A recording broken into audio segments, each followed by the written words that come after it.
ডালের মধ্যে কিছু কালো পদার্থ রয়েছে বলে মনে হচ্ছে। আরেকটি ফ্যাসিবাদ তৈরির প্রচেষ্টা চলছে। 16-17 বছর শেখ হাসিনা গোয়েন্দা সংস্থাগুলোকে দিয়ে করিয়েছে। এখানে কোনো হুমকি, এখানে রাষ্ট্রের কোনো খবরদারি থাকবে না। রাষ্ট্রীয় গোয়েন্দা সংস্থাগুলো কারা কারা নির্বাচিত হবেন, কারা কোন রাজনৈতিক দল করবেন, এইটা যদি নির্ধারণ করে দেন তাহলে শেখ হাসিনার বিরুদ্ধে লড়াইয়ের কি আর থাকলো, এটার আর কি দাম থাকলো। এখন আমরা আবার শুনছি যে গোয়েন্দা সংস্থার লোকরা নাকি একটি রাজনৈতিক দল গঠনের জন্য কাউকে কাউকে সমর্থন দেওয়ার জন্য বিভিন্ন জায়গায় তারা কাজ করছে। এই ঘটনা কিন্তু এদেশের মানুষ মেনে নেবে না।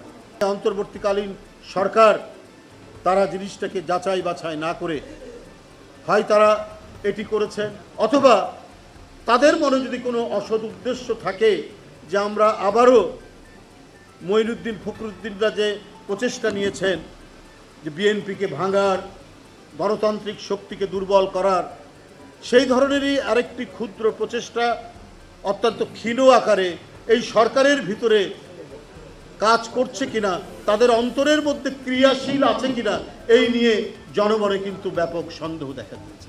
শেখ হাসিনাও এই কাজ করেছে। উনি তৃণমূল থেকে জাতীয় পর্যায় পর্যন্ত গোয়েন্দা সংস্থা দিয়ে তিনি বিরোধী দলের লোকজনকে ধমক দিতেন, চেষ্টা করাতেন যে বিএনপি থেকে তাদেরকে যেন সরিয়ে দেওয়া যায়, তারা যেন আরেকটি রাজনৈতিক দল গঠন করতে পারে, তারা যেন বিএনপিকে ভাঙে। এই কাজটাই তো 16-17 বছর শেখ হাসিনা গোয়েন্দা সংস্থাগুলোকে দিয়ে করিয়েছেন। এই দেশে একটি প্রকৃত গণতান্ত্রিক পরিবেশ, যে মানুষ যে দলকে পছন্দ করে তাকে তারা ভোট দেবে, যে মানুষ যে রাজনৈতিক দল গঠন করতে চায় তারা সেইভাবে রাজনৈতিক দল গঠন করবে। এখানে কোনো নির্দেশনা, এখানে কোনো হুমকি, এখানে রাষ্ট্রের কোনো খবরদারি থাকবে না। এইটাই হচ্ছে প্রকৃত গণতান্ত্রিক সমাজ, এটাই হচ্ছে প্রকৃত গণতান্ত্রিক রাষ্ট্র।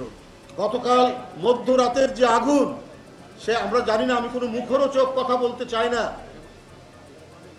এই আগুনে অনেক নথিপত্র পুড়ে গেল, কিন্তু একটি ঘটনা আরেকটি ঘটনাকে সন্দেহ তৈরি করে। গতকালই আমরা সংবাদপত্রে দেখেছি যে একটি সরকার কয়েকটি গুরুত্বপূর্ণ নথি চেয়ে পাঠিয়েছে সরকারের পক্ষ থেকে। এই নথি চাওয়ার পরেই গতকাল গভীর রাতে এই আগুন, এটা জনমনে বিরাট প্রশ্ন দেখা দিয়েছে। আমরা এখন এই সংস্কারের যে কি রূপ হবে, কোন পর্যায়ে নিয়ে যাবে, সেটা আমরা বলতে পারি না। কারণ আজকে সাইবার সুরক্ষা অধ্যাদেশের যে আমরা রূপটি দেখছি, সেই রূপটিতে আমার কাছে ভালো কিছু ঠেকছে না।